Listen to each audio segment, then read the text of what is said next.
প্ৰাৰ্থী এটা কথা কম গতিকে এই তিনিগৰাকী প্ৰাৰ্থীক আমি ছাত্ৰ ছাত্ৰীসকলে প্ৰতিভা ছিনিয়ৰ ছেকেণ্ডাৰী স্কুলৰ তৰফৰ পৰা সম্বৰ্ধনা জনাইছোঁ আৰু তিনিগৰাকী প্ৰাৰ্থীক ভৱিষ্যত দিনত যাতে স্বচ্ছ আৰু নিকাভাৱে নিজ স্বাৰ্থ পৰিত্যাগ কৰি ৰাইজৰ স্বাৰ্থৰ হকে তিনিগৰাকী প্ৰাৰ্থীয়ে কাম কৰে তাৰ বাবে আমি কামনা কৰিছোঁ আশা কৰিছোঁ পৰৱৰ্তী সময়ত আমাৰ ছাত্ৰ ছাত্ৰীসকলে যাতে এইদৰে আগুৱাই যাব পাৰে তেখেতসকলৰ আদৰ্শ অনুসৰণ কৰি পেলাই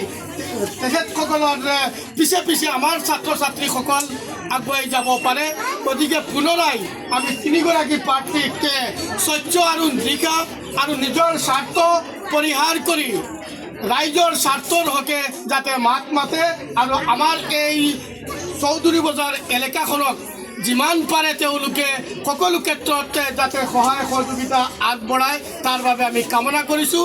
যদি আমাৰ এলেকাখন তেওঁলোকে যদি নিকা আৰু স্বচ্ছ এটা পৰিৱেশ কৰি তুলিব পাৰে তেতিয়াহ'লে আমাৰ ছাত্ৰ ছাত্ৰীসকলৰ ভৱিষ্যত উজ্জ্বল হ'ব তাৰে কামনাৰে আজিৰ আমাৰ